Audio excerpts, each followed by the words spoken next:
আসসালামু আলাইকুম। আজ ৯ ডিসেম্বর ২০২৫ মঙ্গলবার। আজকের প্রধান প্রধান খবর নিয়ে উপস্থিত হয়েছি আমি আনোয়ার বাবু। প্রথমেই খবরের শিরোনাম, এরপর বিস্তারিত। ভোট যুদ্ধে বড় ইস্যু ৭১। নির্বাচনী প্রচারণা শুরু করছে সকল দল। প্রথম আলোর জরিপ, বিএনপি নির্বাচনে বেশি আসন জিতবে, মত ৬৬% মানুষের। ত্রয়োদশ জাতীয় সংসদ নির্বাচন এবং গণভোটে বিগত ৩ নির্বাচনে দায়িত্ব পালন করা কর্মকর্তাদের রিটার্নিং কর্মকর্তার দায়িত্ব দেবে না নির্বাচন কমিশন। এক্ষেত্রে নতুন নিয়োগ পাওয়া জেলা প্রশাসকদের রিটার্নিং কর্মকর্তা করার চিন্তা করছে তারা। রাষ্ট্রপতির সঙ্গে সাক্ষাৎ করে বিষয়টি চূড়ান্ত করা হবে, সংশ্লিষ্ট সূত্রে এ তথ্য জানা গেছে।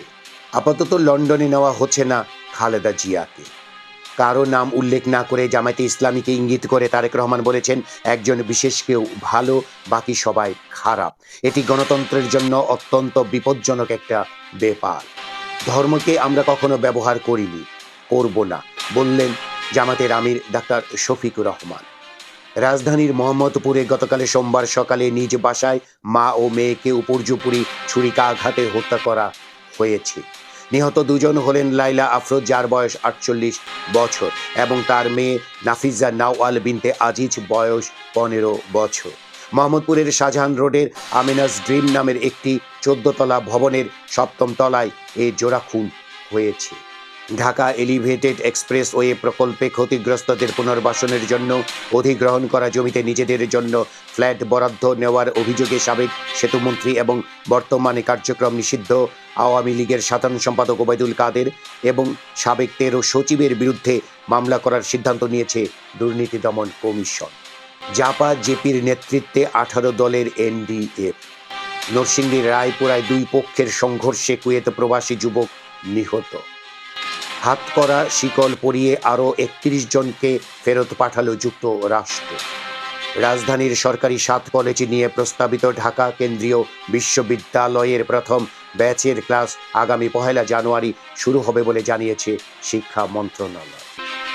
হত্যা বন্ধের কোনো ম্যাজিক বা সুইচ অন অফের মতো কিছু নেই বলে মন্তব্য করেছেন স্বরাষ্ট্র উপদেষ্টা জাহাঙ্গীর আলম চৌধুরী।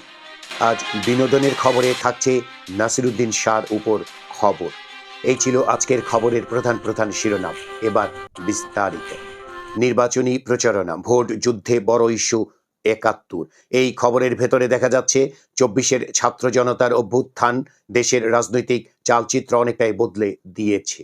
পাল্টে যাওয়া দৃশ্যপটের একটি চিত্র দীর্ঘদিনের বন্ধু বিএনপি ও জামায়াতে ইসলামীর এখনকার দুই মেরুতে অবস্থান। ত্রয়োদশ জাতীয় সংসদ নির্বাচন সামনে রেখে আওয়ামী লীগবিহীন ভোটের মাঠে দল দুটি এখন একে অপরের মূল প্রতিপক্ষ। নির্বাচনে জয়ের হাতিয়ার হিসেবে প্রতিপক্ষের দুর্বলতা ও স্পর্শকাতর বিষয়গুলো জোরে সোরে সামনে আনছে তারা। এরই অংশ হিসেবে দুই পক্ষে জমে ওঠা কথার যুদ্ধে স্থান পেয়েছে ৭১-এর মুক্তিযুদ্ধ। প্রথম আলোর জরিপ, বিএনপি নির্বাচনে বেশি আসন জিতবে, মত ৬৬% মানুষের। এই খবরের ভেতরে দেখা যাচ্ছে আগামী জাতীয় সংসদ নির্বাচনে সবচেয়ে বেশি আসনে বিএনপি জয়ী হবে বলে মনে করেন দেশের বেশিরভাগ মানুষ। মানুষের পছন্দের তালিকায় দ্বিতীয় দল হচ্ছে জামায়াতে ইসলামী। অন্যদিকে অর্ধেকের বেশি মানুষ মনে করে বিএনপি জয়ী হলে দেশের ভালো হবে, আর ১/৩ মানুষ মনে করে জামায়াতে ইসলামী জিতলে দেশের ভালো হবে। প্রথম আলোর উদ্যোগে করা এই জরিপে মানুষের এই মতামত উঠে এসেছে। জরিপের প্রশ্নের মধ্যে একটি ছিল, সুষ্ঠু নির্বাচন হলে আগামী জাতীয় সংসদ নির্বাচনে কোন দল সবচেয়ে বেশি সংখ্যক আসনে জয়লাভ করবে বলে মনে করেন। সেই দল কত আসন পেতে পারে সেটি অবশ্য প্রশ্নে ছিল না। জবাবে প্রায় ৬৬% উত্তরদাতা বলেছেন সবচেয়ে বেশি আসনে জয়লাভ করবে বিএনপি। নারী পুরুষ নানা বয়স শ্রেণী বেঁধে প্রায় সবারই কাছাকাছি মত এসেছে। উত্তরদাতাদের প্রায় ২৬% মতো বেশি আসন পাবে জামায়াতে ইসলামী বলে মত প্রকাশ করে।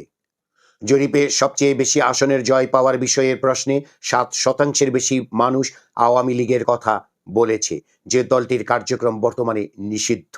আর জুলাই গণ অভ্যুত্থানে নেতৃত্ব দানকারী তরুণদের দল জাতীয় নাগরিক পার্টি এনসিপির কথা বলেছেন ০.৮% উত্তরদাতা। ইসলামী আন্দোলন বাংলাদেশের পক্ষে মত এসেছে ০.১% উত্তরদাতার। ধর্মকে আমরা ব্যবহার করিনি, করব না, বলেছেন জামায়াতের আমির ডাক্তার শফিকুর রহমান। এই খবরের ভেতরে দেখা যাচ্ছে নির্বাচিত হয়ে ক্ষমতায় গেলে জামাতে ইসলামী জাতীয় সরকার গঠন করবে বলে জানিয়েছেন দলটির আমির শফিকুর রহমান। তিনি বলেছেন, আমরা যদি 200 আসনেও জয়ী হয়ে যাই তারপরেও আমরা এটি করব। রাজধানীর গুলশানে গতকাল সোমবার ইউরোপীয় ইউনিয়নের রাষ্ট্রদূতের সঙ্গে সৌজন্য সাক্ষাৎ শেষে এক প্রেস ব্রিফিংয়ে এসব কথা বলেন জামায়াতের আমির। তিনি বলেন, আগামী 5 বছরে দেশে স্থিতিশীলতা ফিরিয়ে আনা, আইনের শাসন সমাজে কায়েম করা এবং সমাজ থেকে দুর্নীতি নির্মূল করার জন্য প্রয়োজন একটি জাতীয় সরকার। জামায়াত নির্বাচিত হলে সে সরকারই গঠন করবে। জামায়াতের আমির বলেন, ইউরোপীয় ইউনিয়ন জানতে চেয়েছে ফেব্রুয়ারির নির্বাচনের জন্য জামায়াতের প্রস্তুতি কেমন। একই দিনে সাধারণ নির্বাচন এবং গণভোট হলে কোনো সমস্যা হবে কি না। আমরা বলেছি দেশের মানুষ ততটা সচেতন নয়, এজন্য একই দিনে দুটো নির্বাচন হলে দুটো নির্বাচনই ক্ষতিগ্রস্ত হওয়ার আশঙ্কা রয়েছে। আমরা বলেছিলাম দুটো নির্বাচন আলাদা আলাদা সময়ে হওয়া উচিত, সেই দাবি এখনো আমাদের আছে। এক প্রশ্নের জবাবে ডাক্তার শফিকুর রহমান বলেন, আমরা ধর্মকে কখনো ব্যবহার করিনি, করব না। ধর্ম আমাদের চিন্তার কলিজার অংশ। আমরা ধর্ম নিয়েই কাজ করি, ধর্মকে ব্যবহার করি না। জাপা জেপির নেতৃত্বে 18 দলের এনডিএফ। এই খবরের ভেতরে দেখা যাচ্ছে আনিসুল ইসলাম মাহমুদের নেতৃত্বাধীন জাতীয় পার্টি এবং আনোয়ার হোসেন মঞ্জুর নেতৃত্বাধীন জাতীয় পার্টি জেপির নেতৃত্বে জাতীয় গণতান্ত্রিক ফ্রন্টের আত্মপ্রকাশ হয়েছে। জোটের প্রধান উপদেষ্টা আনোয়ার হোসেন মঞ্জু ও চেয়ারম্যান আনিসুল ইসলাম মাহমুদ।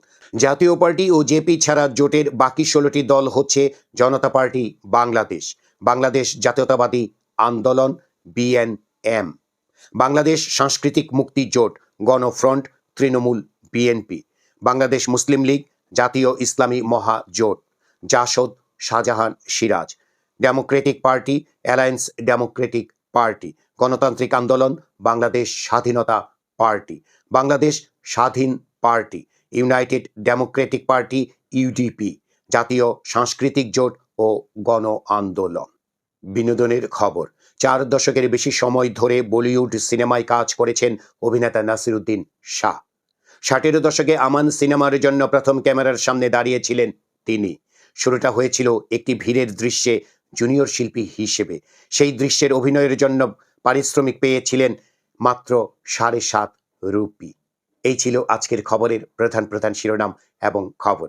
আমাদের এই খবর নিয়ে আপনাদের যদি কোনো মতামত থাকে তাহলে কমেন্ট বক্সে জানাতে পারেন।